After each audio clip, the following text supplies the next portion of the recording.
Hello everyone, this is Ram Bishnoi and you're watching geography गुरु। आज हम discuss करेंगे class 10th political science civics के first chapter सत्ता की साझेदारी से रिलेटेड मोस्ट इंपॉर्टेंट एमसीक्यूज। ये एमसीक्यूज आपके बोर्ड एग्जामिनेशन प्लस एनटीएससी दोनों के लिए इंपॉर्टेंट रहने वाले हैं और ये वो क्वेश्चंस है जो आपके एनटीएससी प्लस बोर्ड एग्जाम में मोस्ट इंपॉर्टेंट 1 मार्क्स के रिपीटेड क्वेश्चंस है। चलिए शुरुआत करते हैं। शुरुआत करेंगे फर्स्ट क्वेश्चन के साथ जो हमारे साउदर्न पड़ोसी देश श्रीलंका से रिलेटेड है। श्रीलंका कब एक स्वतंत्र राष्ट्र बना? यानी कि हमारा पहला क्वेश्चन पूछ रहा है कि श्रीलंका कब आजाद राष्ट्र बना, कब आजाद हुआ। तो इसमें 4 ऑप्शन दिए गए। फर्स्ट ऑप्शन है हमारा 1949 1949, सेकंड ऑप्शन दिया गया 1950 1950 में, थर्ड ऑप्शन दिया गया 1948 यानी कि 1948 में, और फोर्थ ऑप्शन दिया गया 1951 1951 में। तो इसमें करेक्ट आंसर रहेगा 1948। 1948 में श्रीलंका एक स्वतंत्र राष्ट्र बना। श्रीलंका भी भारत की तरह ब्रिटेन के अधीन था और भारत की आज़ादी के ठीक 1 वर्ष के बाद श्रीलंका भी आज़ाद हो जाता है। उसके बाद सेकंड क्वेश्चन हमारा रहेगा।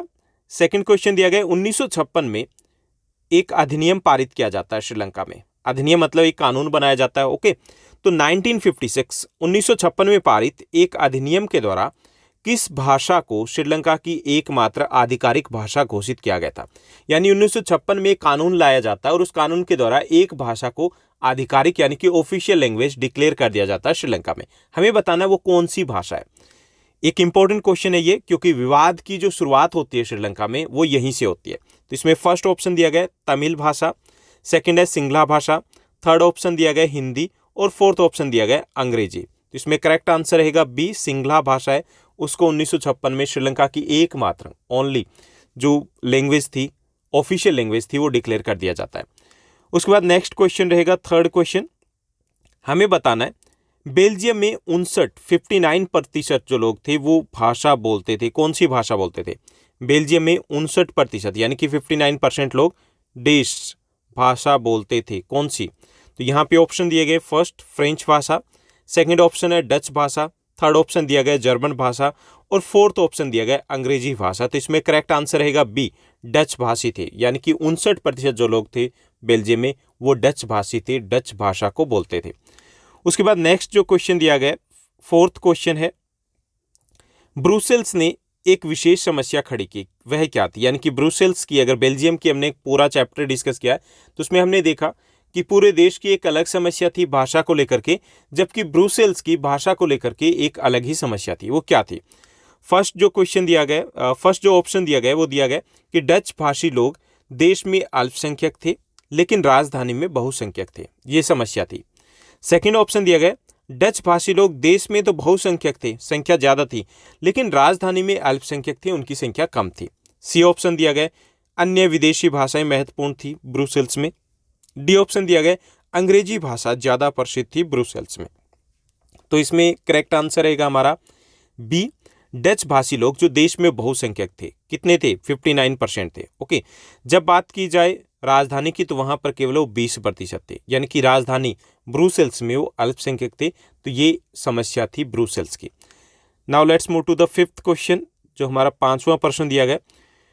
श्रीलंकाई जनसंख्या का कितना प्रतिशत तमिल भाषी है? ये हमें बताना है कितने प्रतिशत लोग हैं जो तमिल भाषा को बोलते हैं। तो इसमें फर्स्ट ऑप्शन दिया गया 50% लोग, सेकंड ऑप्शन दिया गया 20% लोग, थर्ड ऑप्शन दिया गया 18% और फोर्थ ऑप्शन दिया गया 16 यानी कि 16%। तो इसमें करेक्ट आंसर रहेगा सी, 18%। 18% जो लोग हैं श्रीलंका के वो तमिल भाषी है। वहाँ पे 74% सिंगली भाषी है, जबकि 18% जो लोग हैं वो तमिल भाषी है। ये 2 प्रमुख भाषाई समुदाय है श्रीलंका में। Now let's move to the next question. Sixth हमारा प्रश्न रहेगा। सिक्स्थ क्वेश्चन है औपनिवेशिक काल में, औपनिवेशिक काल है उस दौरान यानी कि ब्रिटिश काल में जिन लोगों के पूर्वज भारत से श्रीलंका में बागान मजदूर के रूप में आए थे, यानी कि ब्रिटिश काल की बात करें तो उस वक्त भारत से बड़ी संख्या में लोग श्रीलंका चले गए थे। ओके, बागान मजदूर के तौर पर उन्हें क्या कहा जाता है? ओके, श्रीलंका में क्या कहा जाता है ये हमें बताना है। तो इसमें फर्स्ट हमारा ऑप्शन रहेगा उनको श्रीलंकाई तमिल कहा जाता है, सेकंड ऑप्शन है उन्हें भारतीय तमिल कहा जाता है, सी तमिल भारतीय, और डी ऑप्शन दिया गया भारतीय श्रीलंकाई कहा जाता है। तो इसमें बी हमारा करेक्ट आंसर रहेगा, उन्हें भारतीय तमिल कहा जाता है। यानी कि तमिलों के 2 समूह है, श्रीलंकाई तमिल और भारतीय तमिल। भारतीय तमिल कौन से? जो भारत से श्रीलंका में गए थे। उसके बाद 7वां क्वेश्चन देखेंगे हम।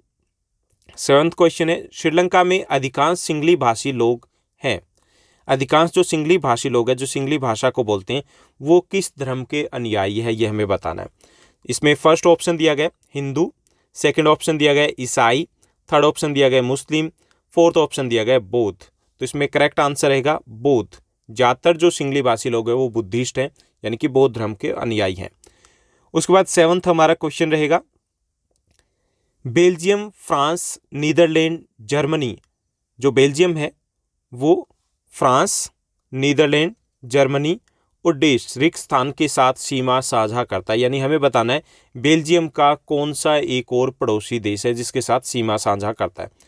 तो इसमें एक तो फ्रांस हो गया, नीदरलैंड हो गया, जर्मनी हो गया, एक चौथा एक और राष्ट्र है जिसके साथ बेल्जियम की सीमा लगती है, वो कौन सा है। तो इसमें ऑप्शन दिया गया इंग्लैंड फर्स्ट, सेकेंड ऑप्शन दिया गया स्वीडन, थर्ड ऑप्शन है लग्जमबर्ग, एक छोटा सा देश है, फोर्थ ऑप्शन है ऑस्ट्रिया। तो इसमें करेक्ट आंसर रहेगा सी, लग्जमबर्ग, एक छोटा सा देश है, उसके साथ बेल्जियम अपनी सीमा साझा करता है।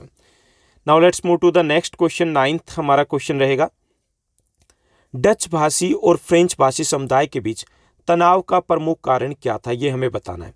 यानी कि जैसा हमने बेल्जियम की कहानी में पढ़ा, समझा कि डच भाषी और फ्रेंच भाषी समुदाय है वो आमने सामने खड़े हो जाते हैं और एक बार ऐसी नौबत हो जाती है कि जैसे बेल्जियम के टुकड़े हो जाएंगे। ओके, तो ये तनाव का कारण क्या था, ये हमें बताना है। यहाँ पर फर्स्ट ऑप्शन दिया गया, डच समुदाय को आर्थिक विकास के लाभ मिलने में देरी और पिछड़ापन, यानी उनको आर्थिक विकास के लाभ देरी से मिले और वो पिछड़ गए थे, ये कारण। सेकंड ऑप्शन दिया गया, फ्रांस, जो फ्रांसीसी समुदाय है, फ्रेंच भाषी जो समुदाय है, उनको आर्थिक विकास का लाभ है वो लेट मिला, देरी से मिला और वो पीछे रह गए, इसके कारण तनाव हुआ। सी ऑप्शन है, दोनों समुदायों के बीच सांस्कृतिक अंतर था, इसके कारण उनमें तनाव पैदा हुआ। डी दिया गया, इनमें से उपरोक्त में से कोई नहीं। तो इसमें करेक्ट आंसर रहेगा डच समुदाय, जो कि बहुसंख्यक समुदाय है। 59%, 59% लोग डच भाषी है, लेकिन वो आर्थिक विकास के मामले में पिछड़े रह गए। चाहे वो सरकारी नौकरियों की बात की जाए, चाहे वो धन संपदा की बात की जाए, तो उसमें वो कहीं ना कहीं पीछे रह गए। इसके कारण फ्रेंच भाषी और डच भाषी समुदाय में तनाव पैदा हो जाता है, क्योंकि डच भाषी को लगता है कि हमारा हक फ्रेंच भाषी ने ले लिया, उन्हें ऐसे लगता है कि हमारे पिछड़ेपन का कारण फ्रेंच भाषी लोग हैं। उसके बाद 10th क्वेश्चन देखेंगे हम। 10th जो क्वेश्चन दिया गया, एक के बाद एक आने वाले बहुसंख्यकवादी सरकारी फैसलों ने श्रीलंका में तमिलों के बीच में देश को धीरे धीरे बढ़ाया। ओके, यानी कि श्रीलंका में एक के बाद एक बहुसंख्यकवादी फैसले लिए गए। बहुसंख्यकवादी फैसले कौन से, जो बहुसंख्यक समुदाय के फेवर में थे, उनके पक्ष में थे। कौन सा था बहुसंख्यक समुदाय, सिंगली भाषी समुदाय। ओके, जैसे सिंगली भाषा जो थी उसको राष्ट्रीय भाषा या आधिकारिक भाषा घोषित कर दिया गया। इसी तरीके से बौद्ध धर्म है उसको राष्ट्रीय धर्म घोषित कर दिया जाता है। तो ऐसे जो फैसले थे, इससे तमिल, जो श्रीलंकाई तमिल थे, उनके बीच में धीरे धीरे रिक्त स्थान को बढ़ाया। तो क्या बढ़ाया, ये हमें बताना है। तो इसमें फर्स्ट ऑप्शन दिया गया विरोध को बढ़ाया, सेकंड ऑप्शन है पक्षपात को बढ़ाया, तीसरा जो ऑप्शन दिया गया अलगाव की भावना को बढ़ाया, और फोर्थ ऑप्शन दिया गया अधीनता को बढ़ाया। तो इसमें करेक्ट जो आंसर रहेगा वो रहेगा सी, अलगाव की भावना को बढ़ाया। धीरे धीरे उनको लगने लग गया कि वो श्रीलंका देश का हिस्सा नहीं है, उन्हें लगने लग गया कि उन्हें इस देश से अलग हो जाना चाहिए, और धीरे धीरे उन्होंने एक अलग राज्य की मांग भी शुरू कर दी। उसके बाद 11th हमारा क्वेश्चन रहेगा, 1980 के दशक तक कई राजनीतिक संगठनों के गठन का प्रमुख उद्देश्य क्या था। श्रीलंका में 1980 के दशक में कई राजनीतिक संगठन है उनका गठन किया जाता है ताकि श्रीलंकन सरकार है उसके खिलाफ संघर्ष किया जाए, लेकिन उनका प्रमुख उद्देश्य क्या था, ये हमें बताना है। तो इसमें फर्स्ट ऑप्शन दिया गया कुछ अधिकार की मांग कर रहे थे वो, सेकंड ऑप्शन है स्वतंत्र तमिल ईलम राज्य की डिमांड कर रहे थे वो, थर्ड ऑप्शन है संप्रभु राज्य की डिमांड कर रहे थे वो कि अपने खुद के डिसीजन ले पाए, डी दिया गया तमिलों के लिए नौकरियों में प्राथमिकता दी जाए, इसकी डिमांड कर रहे थे वो। तो इसमें 1980 के दशक की मांग की बात की जा रही है। तो 1980 के दशक में उनकी प्रमुख मांग थी स्वतंत्र तमिल ईलम जो राज्य है उसकी मांग कर रहे थे वो। इस उद्देश्य से कई राजनीतिक संगठनों का गठन किया गया था। तो हमारा बी ऑप्शन है वो करेक्ट रहेगा। उसके बाद नेक्स्ट क्वेश्चन की बात करेंगे। 12th क्वेश्चन दिया गया, बेल्जियम के 40% लोग बोलते हैं, कौन सी भाषा को बोलते हैं ये हमें बताना है। दूसरा प्रमुख भाषाई समुदाय कौन सा है। तो इसमें फर्स्ट ऑप्शन है डच, सेकंड ऑप्शन अंग्रेजी, थर्ड ऑप्शन दिया गया फ्रेंच, फोर्थ ऑप्शन दिया गया इटालियन। इसमें करेक्ट आंसर रहेगा सी, फ्रेंच भाषी। 40% लोग बेल्जियम में फ्रेंच भाषा को बोलते हैं।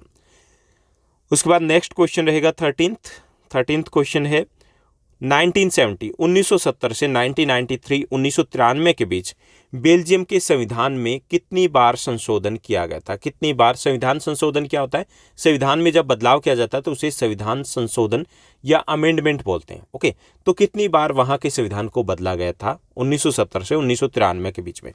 इसमें फर्स्ट ऑप्शन दिया गया 3 बार, सेकेंड ऑप्शन दिया गया 2 बार, थर्ड ऑप्शन दिया गया 4 बार और फोर्थ ऑप्शन दिया गया 1 बार। तो इसमें करेक्ट आंसर रहेगा सी, 4 बार वहां के संविधान में संशोधन किया गया था ताकि फ्रेंच भाषी और डच भाषी लोग एक साथ मिलजुल करके बिना किसी तनाव के रह सके। उसके बाद नेक्स्ट क्वेश्चन दिया गया 14th, बेल्जियम का संविधान बेल्जियम का संविधान निर्धारित करता है कि केंद्र सरकार में डच और फ्रेंच भाषी मंत्रियों की संख्या होगी। ओके, यानी बेल्जियम का संविधान है वो निर्धारित करता है कि जो केंद्रीय सरकार है, सेंट्रल गवर्नमेंट है, उसमें डच भाषी और फ्रेंच भाषी मंत्रियों की संख्या कितनी होगी। ओके, तो इसमें फर्स्ट ऑप्शन दिया गया बराबर होगी, सेकंड ऑप्शन डच भाषी की अधिक होगी, सी ऑप्शन दिया गया फ्रेंच भाषी मंत्रियों की संख्या अधिक होगी, डी दिया गया उपरोक्त में से कोई नहीं। तो इसमें करेक्ट आंसर रहेगा ए, यानी कि बराबर होगी। तो बेल्जियम के संविधान ने यह निर्धारित किया कि केंद्रीय सरकार में डच भाषी और फ्रेंच भाषी मंत्रियों की संख्या एक बराबर रहेगी। उसके बाद नेक्स्ट क्वेश्चन दिया गया 15th हमारा क्वेश्चन है, सामुदायिक सरकार एक भाषा समुदाय से संबंधित लोगों द्वारा चुनी जाती है। बेल्जियम में एक और प्रकार की सरकार है, वो है सामुदायिक सरकार। इसमें एक भाषाई समुदाय है, उसके लोग अपनी एक सरकार चुनते हैं, यानी कि जैसे हमारे देश में केंद्रीय सरकार है, हमारे देश में राज्य सरकार है, लेकिन वहाँ पर एक और सरकार है, वो है सामुदायिक सरकार। जैसे डच भाषी लोग अपनी सरकार चुनते हैं, फ्रेंच भाषी लोग अपनी सरकार चुनते हैं, जर्मन भाषी लोग अपनी सरकार चुनते हैं। ओके, तो ये किससे संबंधित निर्णय लेती है, ये जो सामुदायिक सरकार है उसकी शक्तियां क्या, ये कह सकते हैं। तो इसमें फर्स्ट ऑप्शन है, ये सांस्कृतिक, शैक्षिक और भाषा संबंधी मुद्दों पर निर्णय लेती है। ओके, यानी कि हर जो समुदाय है उसकी अपनी सरकार है और इन मुद्दों पर वो निर्णय ले सकती है।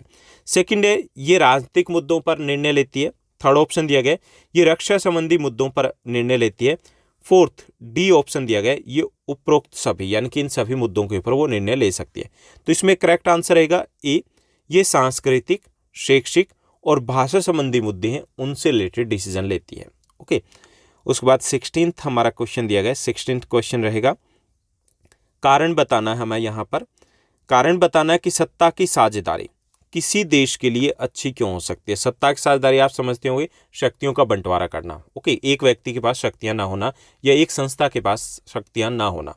तो ये जो सत्ता की साझेदारी किसी भी देश के लिए अच्छी क्यों हो सकती है, यह हमें एक्सप्लेन करना है। तो इसमें फर्स्ट ऑप्शन दिया गया, यह सामाजिक समूहों के बीच संघर्ष की संभावना कम करती है। ओके, इससे संघर्ष की संभावना, टकराव की संभावना वो कम हो जाती है, जैसा कि हमने बेल्जियम में देखा।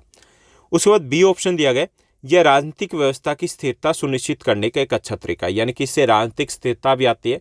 जब टकराव कम होगा तो पॉलिटिकल स्टेबिलिटी भी आएगी उसमें। सी ऑप्शन है, इससे राज्य के प्रबंधन में भ्रम की स्थिति पैदा नहीं होती। डी ऑप्शन दिया गया ए एंड बी दोनों, तो इसमें डी ऑप्शन हमारा करेक्ट रहेगा, ए और बी दोनों, यानी कि सत्ता की साझेदारी से एक तो टकराव की संभावना कम हो जाती है, दूसरे ये कि पॉलिटिकल स्टेबिलिटी आती है, राजनीतिक स्थिरता आती है। जैसा कि हमने श्रीलंका में देखा, गृह युद्ध के हालात हो गए थे, तो वैसे हालात बिल्कुल उत्पन्न नहीं होते। तो ए और बी दोनों करेक्ट आंसर रहेंगे। उसके बाद 17th हमारा क्वेश्चन दिया गया, एक नैतिक कारण बताना है। किसका बताना है हमें, ये नैतिक कारण बताना है सत्ता की साझेदारी का। ओके, तो 2 प्रकार के कारण होते हैं सत्ता की साझेदारी करने के। एक तो प्रूडेंशियल रीजन होता है। प्रूडेंशियल कारण वो कारण होते हैं जो हम लाभ या फिर हानि के बेस पर हम उनको डिसाइड करते हैं कि इससे नुकसान तो नहीं हो रहा, इससे कितना फायदा होगा। एक होता है नैतिक कारण कि लाभ हानि छोड़ दीजिए, नैतिक कारण कि नैतिक तौर पर यह होना चाहिए। ओके, तो इसमें एक कारण बताना है नैतिक कारण सत्ता की साझेदारी का। इसमें फर्स्ट ऑप्शन दिया गया, यह सामाजिक समूहों के बीच संघर्ष की संभावना को कम करता है। तो ये तो लाभ हानि वाला हो गया ना, कि अगर सत्ता की साझेदारी नहीं करेंगे तो इससे नुकसान होगा, आपस में टकराव होगा। दूसरा दिया गया, इससे राज्य के प्रबंधन में भ्रम की स्थिति पैदा नहीं होती। तो ये तो कारण ही नहीं बनता सत्ता की साझेदारी का। तीसरा ऑप्शन दिया गया, लोकतंत्र में लोगों को यह जानने का अधिकार है कि उन्हें कैसे शासित किया जाना है, सत्ता में उनकी भागीदारी होनी जरूरी है। डी ऑप्शन दिया गया, राजनीतिक व्यवस्था की स्थिरता सुनिश्चित करने के लिए सत्ता की साझेदारी एक अच्छा तरीका है। तो डी है, इसमें भी लाभ हानि की बात की जा रही है कि अगर नहीं करेंगे तो पॉलिटिकल इंस्टेबिलिटी आएगी, राजनीतिक स्थिरता नहीं आएगी, सरकार बार बार बदल सकती है, ओके, गड़बड़ रहेगी, गृह युद्ध हो सकता है। तो इसमें सी हमारा करेक्ट आंसर रहेगा। लोकतंत्र में, लोकतंत्र की बात की जा रही है ना, लोकतंत्र क्या है? लोगों का शासन। अब लोगों का शासन है तो उसमें लोगों की भागीदारी होनी जरूरी है, इसलिए सत्ता की साझेदारी आवश्यक है, क्योंकि लोगों की सरकार है, लोगों के द्वारा चुनी गई सरकार है, तो उसमें अधिक से अधिक लोगों की सत्ता में भागीदारी होनी आवश्यक है। और जब भागीदारी अगर करवाएंगे तो उसके लिए सत्ता की साझेदारी बहुत जरूरी हो जाती है। तो सी हमारा करेक्ट आंसर रहेगा कि लोगों में, लोकतंत्र में लोगों को यह जानने का अधिकार है कि उन्हें कैसे शासित किया जाना है और उनकी सत्ता में भागीदारी भी आवश्यक हो जाती है। तो ये एक नैतिक कारण बनता है। उसके बाद 18th हमारा क्वेश्चन दिया गया। 18th क्वेश्चन है, ब्रुसेल्स की राजधानी है, ब्रुसेल्स किस देश की राजधानी, ये हमें बताना है। तो इसमें फर्स्ट ऑप्शन दिया गया बेल्जियम की, सेकंड ऑप्शन है नीदरलैंड की, थर्ड ऑप्शन दिया गया श्रीलंका की राजधानी है, फोर्थ ऑप्शन दिया गया ये स्वीडन की राजधानी है। तो इसमें करेक्ट आंसर रहेगा बेल्जियम। फर्स्ट ब्रुसेल्स है वो बेल्जियम की राजधानी है। अभी की बात की जाए तो यूरोपियन जो यूनियन है उसकी राजधानी भी ब्रुसेल्स है। उसके बाद 19th हमारा क्वेश्चन रहेगा। 19th क्वेश्चन दिया गया, सत्ता अथवा शक्तियों के क्षैतिज वितरण का उदाहरण है, यानी हमें बताना है सत्ता की साझेदारी की बात करें तो कई तरीके से सत्ता की साझेदारी हो सकती है। एक तो वर्टिकल हो सकता है, लंबवत, ओके, यानी कि ऊपर होगी सेंट्रल गवर्नमेंट, उसके बाद होगी स्टेट गवर्नमेंट, उसके बाद होगी लोकल गवर्नमेंट, लंबवत हो गए ना ऊपर से नीचे की तरफ। एक होता है ऐसे एक बराबर, इसे बोलते हैं क्षैतिज वितरण, okay, horizontal distribution of power. तो इसमें ऑप्शन दिए गए, फर्स्ट ऑप्शन दिए गए केंद्रीय तथा प्रांतीय सरकारों के बीच में सत्ता की साझेदारी, दूसरा दिया गया विधायिका, कार्यपालिका और न्यायपालिका के बीच में सत्ता की साझेदारी, थर्ड ऑप्शन दिया गया विभिन्न सामाजिक समूहों के बीच में सत्ता की साझेदारी, फोर्थ ऑप्शन दिया गया राजनीतिक दल, दबाव समूह और आंदोलन के बीच में सत्ता की साझेदारी। हालांकि ये चारों ही सत्ता की साझेदारी के रूप है, यानी कि चारों ही तरीके से सत्ता की साझेदारी की जा सकती है, लेकिन हमें बताना क्षैतिज कैसे सत्ता की साझेदारी की जा सकती है। तो इसमें बी हमारा करेक्ट आंसर रहेगा, विधायिका, कार्यपालिका और न्यायपालिका के बीच में सत्ता की साझेदारी, यानी कि शक्तियों का बंटवारा किया गया सरकार के 3 अंगों के बीच में। उसके बाद 20th हमारा क्वेश्चन रहेगा, 20वां हमारा प्रश्न रहेगा, बेल्जियम में कौन सा समुदाय समृद्ध और शक्तिशाली था, ये हमें बताना है। तो बेल्जियम में कौन सा समुदाय सबसे ज़्यादा समृद्ध था, शक्तिशाली था, और वही बाद में टकराव का कारण बनता है। तो इसमें फर्स्ट ऑप्शन है जर्मन समुदाय, सेकंड ऑप्शन दिया गया फ्रेंच समुदाय, थर्ड ऑप्शन है डच और फोर्थ ऑप्शन है उपयुक्त में से कोई नहीं। तो इसमें हमारा करेक्ट आंसर रहेगा बी, फ्रेंच समुदाय, जो कि 40% है, वहाँ के 40% लोग फ्रेंच भाषा को बोलते हैं, वो समृद्ध और शक्तिशाली था, जबकि डच भाषी समुदाय था वो पिछड़ा हुआ था, इसी कारण आपस में तनाव पैदा होता है। उसके बाद नेक्स्ट क्वेश्चन दिया गया 21st, चेक एंड बैलेंस प्रणाली का अर्थ क्या है, यानी कि नियंत्रण रखना एक प्रणाली होती है, चेक एंड बैलेंस, कि एक दूसरे को कंट्रोल में रखना, इसका अर्थ क्या है। इसमें फर्स्ट ऑप्शन दिया गया शक्तियों का क्षैतिज वितरण को बोलते हैं इसको, सेकंड है शक्तियों का पृथकीकरण, यानी कि शक्तियों का बंटवारा कर दिया जाए तो इसको बोला जाएगा, थर्ड ऑप्शन है विभिन्न संस्थाओं के बीच शक्ति संतुलन बनाए रखने के लिए सरकार के अंगों की असीमित शक्तियों के प्रयोग पर रोक लगाना, और डी है शक्तियों का संघीय विभाजन, यानी कि सेंट्रल गवर्नमेंट स्टेट गवर्नमेंट के बीच में शक्तियों का बंटवारा कर दिया जाए। तो इसमें करेक्ट आंसर हमारा सी रहेगा, यानी विभिन्न संस्थाओं के बीच में शक्ति संतुलन को बनाए रखने के लिए जो विभिन्न अंग है उनकी शक्तियों के जो असीमित प्रयोग है उसके ऊपर रोक लगा दी जाती है। जैसे ये देखिए, जो कार्यपालिका है, कार्यपालिका का कार्य क्या है, कानून बनाना, लेकिन उसके कानून सही या नहीं है ये देखने का कार्य है सुप्रीम कोर्ट का, किसी भी कानून को इलीगल डिक्लेयर किया जा सकता है, ओके। ऐसे ही सुप्रीम कोर्ट है, उसके जजेस को किसी विशेष प्रक्रिया के द्वारा हटाया जा सकता है, किसके द्वारा, विधायिका के द्वारा, अगर वो ठीक से कार्य नहीं करें, ओके। तो इसमें विधायिका कार्यपालिका की बात करें तो विधायिका का कार्य क्या है, विधायिका का कार्य कानून बनाना, संसद की बात करें, ओके। अगर वो कानून सही नहीं है तो उसको इलीगल डिक्लेयर कौन कर सकता है, न्यायपालिका। न्यायपालिका को कौन हटा सकता है, विधायिका हटा सकती है। और ऐसी कार्यपालिका किसके प्रति जिम्मेवार होती है, विधायिका के प्रति जिम्मेवार होती है, उनको गाइडलाइंस भी दी जा सकती है, डायरेक्शन दे सकती है सुप्रीम कोर्ट। तो ये एक दूसरे में उलझे हुए, एक दूसरे की शक्तियों के ऊपर रोक लगाते हैं, तो ऐसे सिस्टम को चेक एंड बैलेंस का सिस्टम कहा जाता है, ओके। क्लियर हो गया होगा। उसके बाद 22 जो हमारा क्वेश्चन दिया गया, ये भी एक इम्पोर्टेंट क्वेश्चन है। श्रीलंकाई सरकार द्वारा अपनाई गई बहुसंख्यकवाद की नीति के कारण क्या हुआ?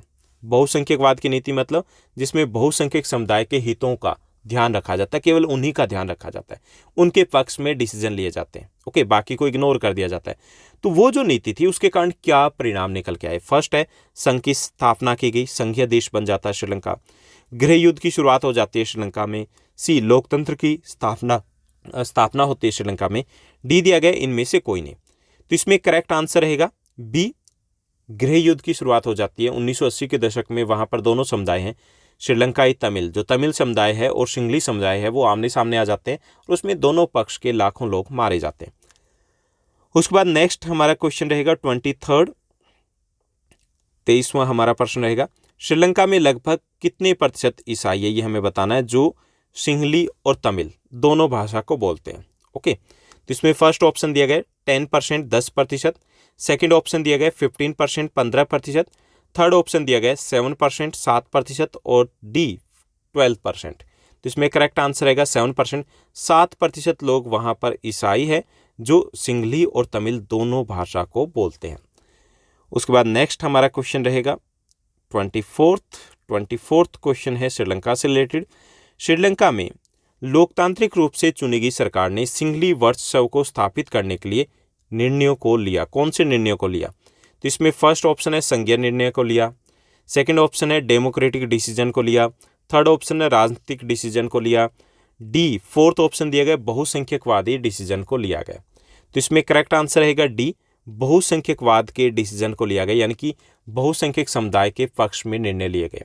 ओके, उसके बाद 25 हमारा क्वेश्चन रहेगा, 25वां हमारा प्रश्न रहेगा, श्रीलंका में एक नए संविधान में यह निर्धारित किया गया था कि राज्य देश रिक्त स्थान की रक्षा और पोषण करेगा। यानी नए संविधान में कई सारे बदलाव किए गए थे। एक बदलाव ये भी था कि इस धर्म की रक्षा करेंगे वो, यानी कि एक तरीके से राष्ट्रीय धर्म घोषित कर दिया गया था। तो कौन सा धर्म? तो इसमें फर्स्ट है हिंदू धर्म, सेकंड ऑप्शन दिया गया बौद्ध धर्म, थर्ड ऑप्शन दिया गया ईसाई धर्म, और फोर्थ ऑप्शन दिया गया इस्लाम धर्म। तो इसमें करेक्ट आंसर रहेगा बौद्ध धर्म। श्रीलंका के नए संविधान के अनुसार बौद्ध धर्म को राष्ट्रीय धर्म घोषित कर दिया जाता है, यानी सरकार है वो इस धर्म की रक्षा और पोषण करेगी। उसके बाद नेक्स्ट 26 हमारा क्वेश्चन है, सही विकल्प हमें चुनना है। यहाँ पर दिया गया सत्ता की जो साझेदारी है वो आवश्यक है, वांछनीय है, क्योंकि यह मदद करता है। किस में मदद करता है? तो इसमें ऑप्शन दिया गया सरकार पर दबाव बढ़ाने में मदद करता है, उसके लिए सत्ता की साझेदारी आवश्यक है। बी ऑप्शन दिया गया संघर्ष की संभावनाओं को कम करता है, इसके लिए सत्ता की साझेदारी आवश्यक है। सी ऑप्शन दिया गया लोगों में जागरूकता पैदा करने के लिए सत्ता की साझेदारी आवश्यक है।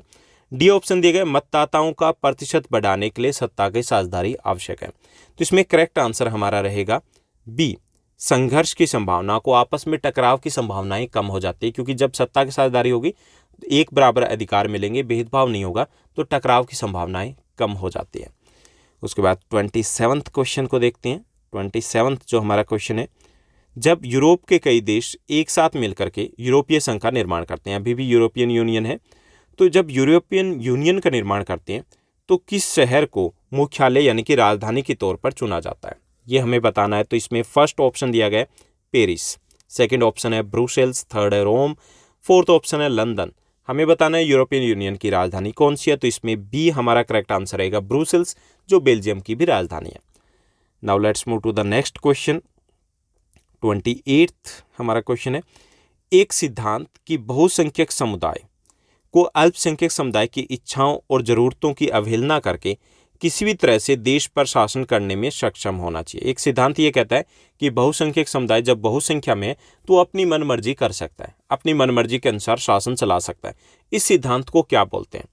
फर्स्ट है सत्ता की साझेदारी बोलते हैं इसे, सेकंड ऑप्शन है इसको केंद्र सरकार बोलते हैं, थर्ड ऑप्शन दिया गया बहुसंख्यकवाद बोलते हैं, फोर्थ ऑप्शन है इसे सामुदायिक सरकार बोलते हैं। तो इसमें करेक्ट आंसर रहेगा बहुसंख्यकवाद, कि एक ऐसी धारणा जिसके तहत यह माना जाता है कि बहुसंख्यक समुदाय अपनी मनमर्जी कर सकता है, ओके, अपने अनुसार शासन कर सकता है, तो उसे बोलते हैं बहुसंख्यकवाद, जैसा कि श्रीलंका में किया गया था। लेकिन ये देश की एकता के लिए बेहद खतरनाक होता है। Now let's move to the 29th question. 29वां हमारा प्रश्न रहेगा, सत्ता की साझेदारी के पक्ष और विपक्ष में आमतौर पर अलग अलग तर्क दिए जाते हैं। काफ़ी सारे पक्ष में तर्क दिए जाते हैं, सत्ता की साझेदारी इसलिए आवश्यक है। कुछ तर्क हैं वो विपक्ष में भी दिए जाते हैं कि सत्ता की साझेदारी करेंगे तो सरकार कमज़ोर हो जाएगी। हमें उन तर्कों की पहचान करना है यहाँ पर जो सत्ता की साझेदारी के पक्ष में, ओके, और फिर हमें दिए गए कोड के अनुसार आंसर को सेलेक्ट करना है। तो चलिए देखते हैं कौन से ऑप्शन है जो सत्ता के साझेदारी के पक्ष में है। 7 ऑप्शन दिए गए हैं हमें। फर्स्ट जो हमारा ऑप्शन रहेगा, यह विभिन्न समुदायों के बीच में संघर्ष की संभावना को कम करता है। बिल्कुल सही है, ये पक्ष में है। सेकंड ऑप्शन दिया गया, यह मनमानी की संभावना को कम करता है। सत्ता की साझेदारी से कोई एक पक्ष, कोई एक समूह अपनी मनमानी नहीं कर पाता, ये भी सही है। थर्ड ऑप्शन दिया गया, निर्णय लेने की प्रक्रिया में देरी, तो ये सत्ता की साझेदारी के पक्ष में नहीं है। उसके बाद फोर्थ है, ये विविधताओं को समायोजित करता है, यानी कि देश में अगर विविधताएं अधिक हो, सबको एक बराबर एक समान अधिकार मिल पाते हैं सत्ता की साझेदारी से, तो ये भी सही है। फोर्थ ऑप्शन है, अस्थिरता और विभाजन को बढ़ाता है, तो ये गलत है, यानी कि पक्ष में नहीं है। सिक्स्थ ऑप्शन है, सरकार में लोगों की भागीदारी भी बढ़ती है, जितनी ज़्यादा सत्ता की साझेदारी होगी उतनी ज़्यादा लोग शामिल हो पाएंगे, तो ये भी करेक्ट है।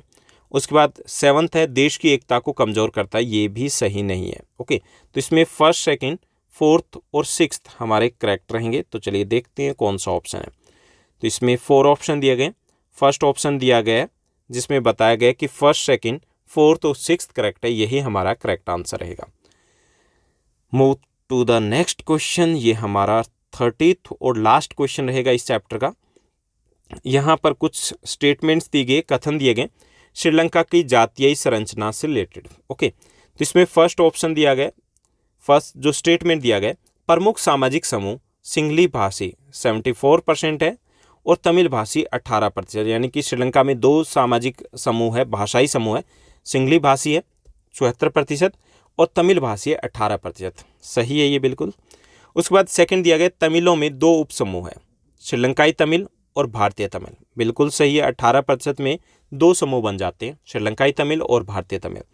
थर्ड, लगभग 7% वहाँ ईसाई है जो तमिल और सिंगली दोनों भाषा को बोलते हैं, ये भी सही है।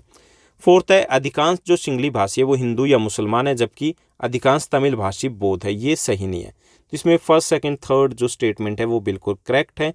आंसर को देखते हैं तो आंसर हमारा रहेगा ए, यानी कि इसमें स्टेटमेंट जो दी गई उसमें फर्स्ट, सेकंड और थर्ड बिल्कुल करेक्ट है।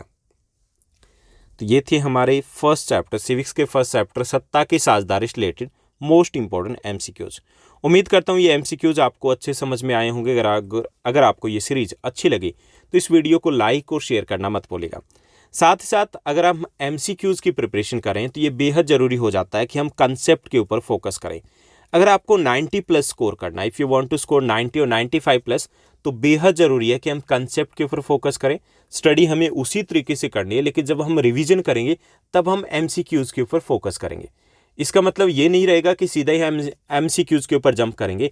अगर हम सीधे ही एमसीक्यूज को प्रिपेयर करेंगे तो हो सकता है हमारा स्कोर 70-80% के बीच में रहे। तो बेहद ज़रूरी है कंसेप्ट को क्लियर करना, बेहद ज़रूरी है डीपली स्टडी करना। तो ये जो चैप्टर, जितने भी चैप्टर्स आपके फर्स्ट टर्म में आने वाले हैं, जितने भी चैप्टर जो आपके इंपॉर्टेंट रहने वाले हैं, वो सभी हम डिस्कस कर चुके हैं हिंदी और इंग्लिश मीडियम में।